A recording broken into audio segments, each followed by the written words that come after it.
Cycle of the Werewolf by Stephen King. July. They canceled the 4th of July. Marty Kozlaw gets remarkably little sympathy from the people closest to him when he tells them that.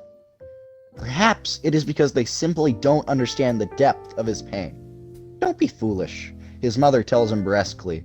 She's often brusque with him, and when she has to rationalize this brusqueness to herself, she tells herself she will not spoil the boy just because he is handicapped, because he is going to spend his life sitting in a wheelchair. Wait until next year, his dad tells him, clapping him on the back. Twice as good. Twice as doodly damn good. You'll see, little bitty buddy. Hey, hey!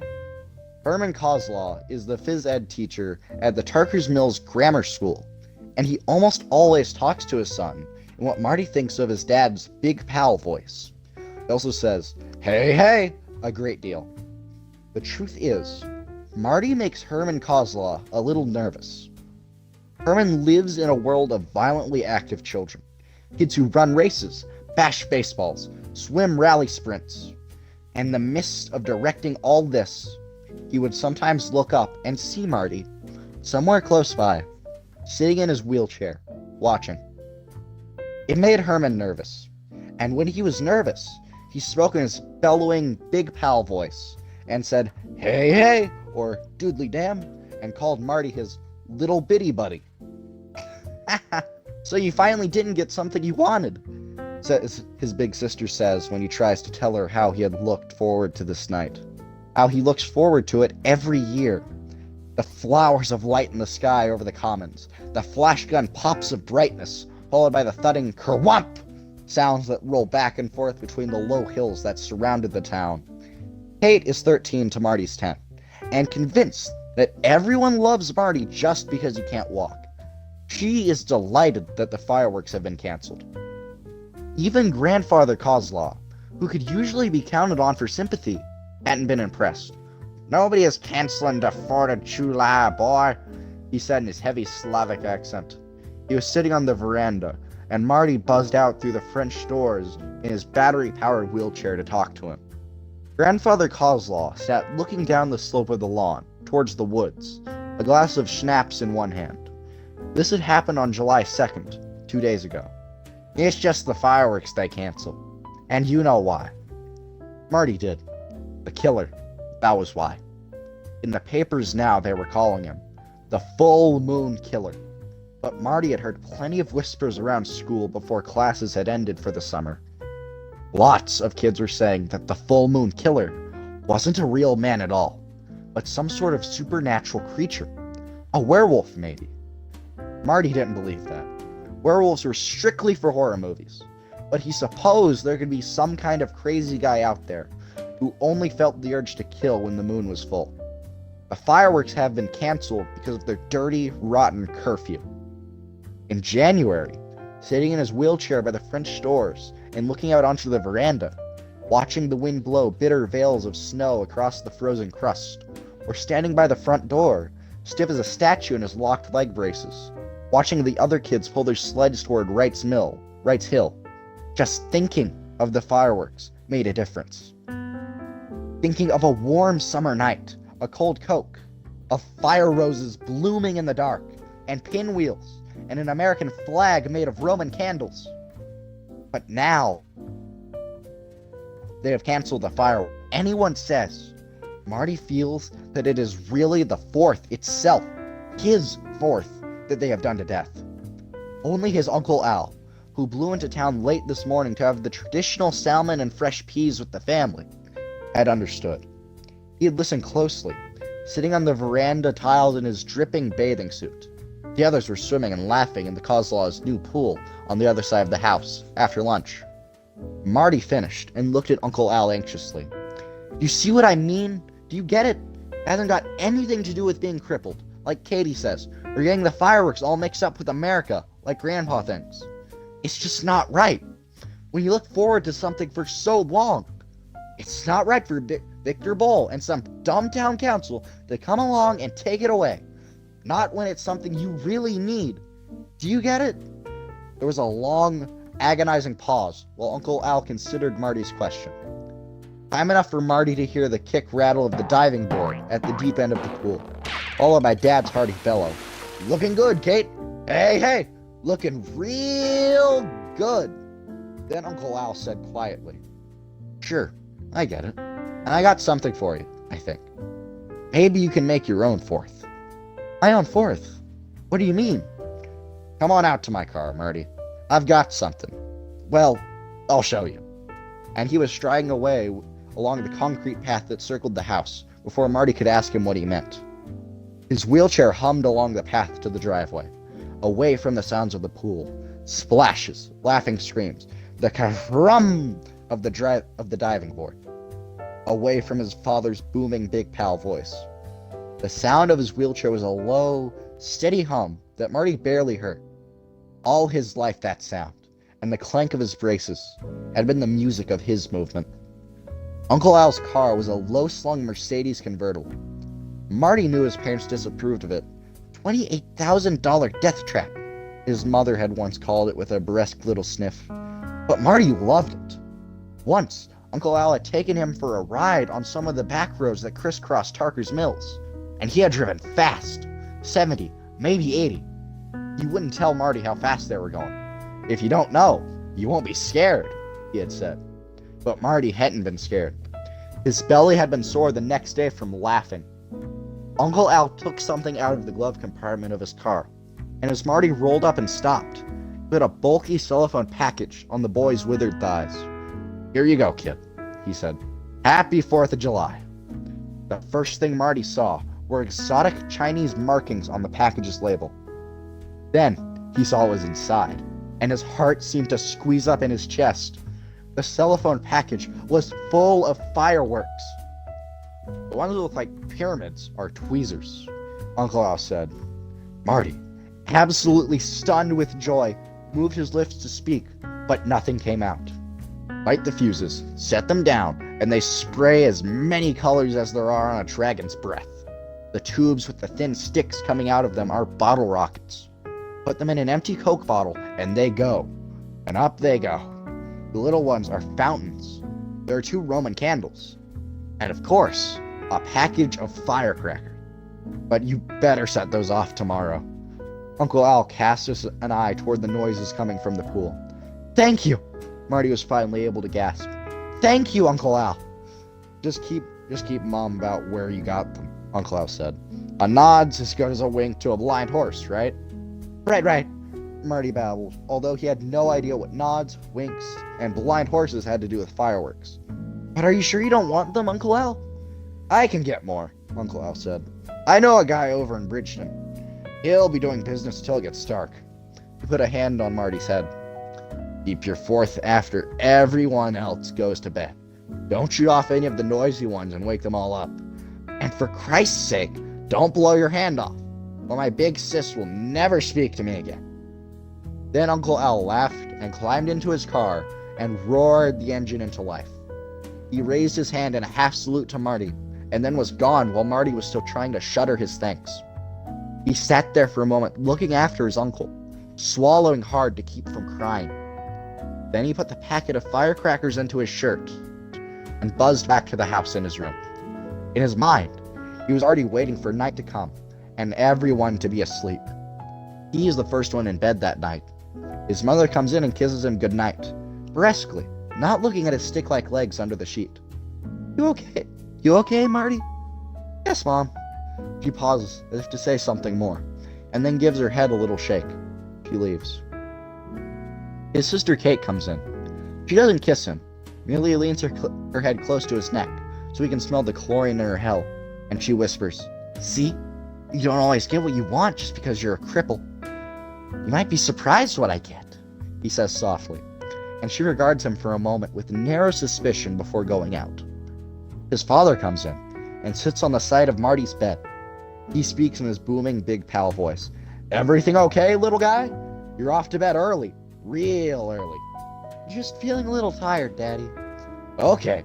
He slaps one of Marty's wasted legs with his big hand, winces unconsciously, and then gets up in a hurry. Sorry about the fireworks, but just wait till next year. Hey, Rudy Patootie. Marty smiles a smile, a small, secret smile. So then, he begins the waiting for the rest of the house to go to bed. It takes a long time. The TV runs on and on in the living room, the canned laugh tracks often augmented by Katie's shrill giggles. The toilet in Grandpa's bedroom goes with a bang and a flush. His mother chats on the phone, wishes someone a happy 4th, says yes, it was a shame that the fireworks show had been canceled, but she thought that, under the circumstances, everyone understood why it had to be. Yes, Marty had been disappointed. Once, near the end of her conversation, she laughs, and when she laughs, she doesn't sound a bit burlesque. She hardly ever laughs around Marty. Every now and then, as 7:30 became 8 and 9, his hand creeps under his pillow to make sure the cellophane bag of fireworks is still there. Around 9:30, when the moon gets high enough to peer into his window and flood his room with silvery light, the house finally begins to wind down. The TV clicks off. Katie goes to bed, protesting that all her friends got to stay up late in the summer. After she's gone, Marty's folks sit in the parlor a while longer, but the conversation only murmurs. And maybe he slept, because when he next touches the wonderful bag of fireworks, he realizes that the house is totally still, and the moon has become even brighter, bright enough to cast shadows. He takes the bag out along with the book of matches he found earlier. He tucks his pajama shirt into his pajama pants, drops both the bag and the matches into his shirt, and prepares to get out of bed. This is an operation for Marty, but not a painful one, as people sometimes seem to think. There is no feeling of any kind in his legs, so there can be no pain. He grips the headboard of the bed, pulls himself up to a sitting position, and then shifts his legs over the edge of the bed one by one. He does this one-handed, using his other hand to hold the rail, which begins as his bed and runs all the way around the room. Once he had tried moving his legs with both hands and somersaulted helplessly head over heels onto the floor.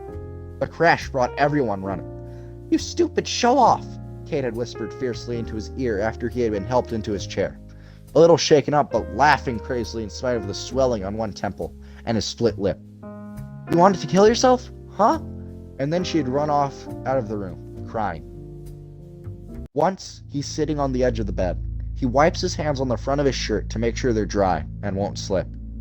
Then he uses the rail to go hand over hand to his wheelchair.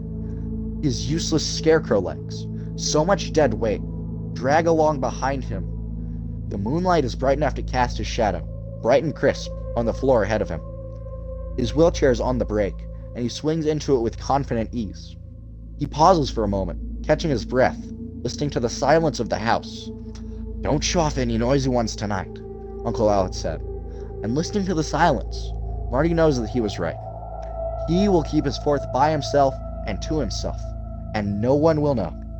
At least not until tomorrow, when they see the blackened husks of the Twizzlers and the fountains out on the veranda.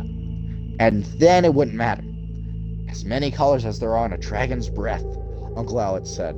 But Marty supposes there's no law against a dragon breathing silently. He lets the brakes off his chair and flips the power switch. The little amber eye, the one that means his battery is well charged, comes on in the dark. Marty pushes right turn. The chair rotates right.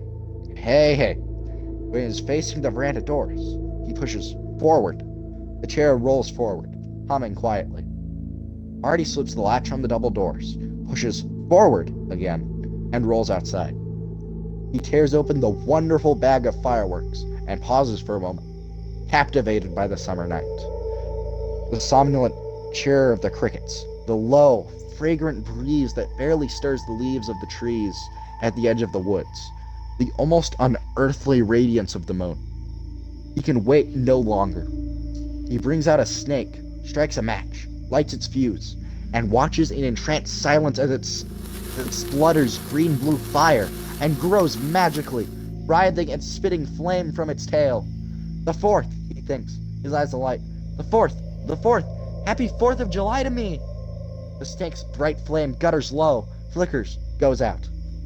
Marty lights one of the triangular Twizzlers and watches as it spouts fire as yellow as his dad's lucky golf shirt.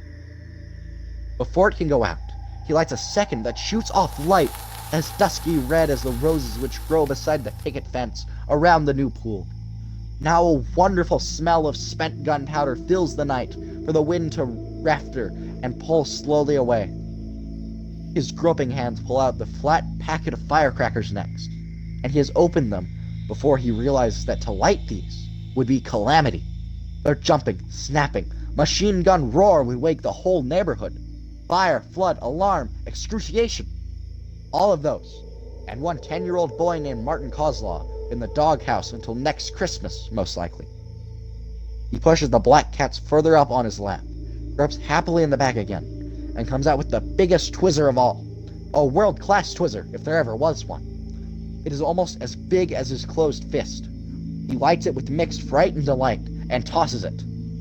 Red light as bright as hellfire fills the night, and it is by this shifting, feverish glow that Marty sees the brushes at the fringe of the woods below the veranda shake and part. There's a low noise, half cough, half snarl. The beast appears. It stands for a moment at the base of the lawn and seems to scent the air. And then it begins to shamble up the slope toward where Marty sits on the slate flagstones in his wheelchair, his eyes bulging, his upper body shrinking against the canvas back of his chair. The beast is hunched over, but it is clearly walking on its two rear legs, walking the way a man would walk. The red light of the twizzer skates hellishly across its green eyes. It moves slowly, its wide nostrils flaring rhythmically, scenting prey, almost surely scenting that prey's weakness. Marty can smell it, its hair, its sweat, its savagery. It grunts again. Its thick upper lip, the color of liver, wrinkles back to show its heavy, tusk-like teeth. Its pelt is painted a dull, silvery red. It has almost reached him, its clawed hands, so unlike human hands, reaching for his throat, when the boy remembers the packet of firecrackers. Hardly aware he is going to do it, he strikes a match and touches it to the master fuse. The fuse spits a hot line of red sparks that singe the fine hair on the back of his hand, crisping them. The werewolf, momentarily off balance, draws backward, uttering a questioning grunt that, like his hands, is nearly human. Marty throws a packet of firecrackers in its face. They go off in a banging, flashing train of light and sound. The beast utters a screech roar of pain and rage. He staggers backward, clawing at the explosions that tattoo grains of fire and burning gunpowder into its face. Marty sees one of its lamp-like green eyes whiff out as 4 crackers go off at once, with a terrific thundering kapow at the side of its muzzle. Now its screams are pure agony. It claws at its face, bellowing. As the first lights go on in the Kozlaw house, it turns and bounds back down the lawn toward the woods, leaving behind its only a smell of singed fur and the first frightened and bewildered cries from the house. "What was that?" His mother's voice, not sounding a bit brusque. "Who's there, damn it?" His father, not sounding very much like Big Pal. "Marty?" Kate, her voice quivering, not sounding mean at all. "Marty, are you all right?" Grandfather Kozlaw sleeps through the whole thing. Marty leans back in his wheelchair as the big red twizzer gutters its way to extinction. Its light is now the mild and lovely pink of an early sunrise. He is too shocked to weep, but his shock is not entirely a dark emotion, although the next day his parents will bundle him off to visit his Uncle Jim and Aunt Ida over in Stowe, Vermont, where he will stay until the end of summer vacation. The police concur. They feel that the full moon killer might try to attack Marty again and silence him. There's a deep exultation in him. It is stronger than the shock. He has looked into the terrible face of the beast and lived, and there is simple, childlike joy in him as well. A quiet joy he will never be able to communicate later to anyone, not even Uncle Al, who might have understood. He feels this joy because the fireworks have happened after all.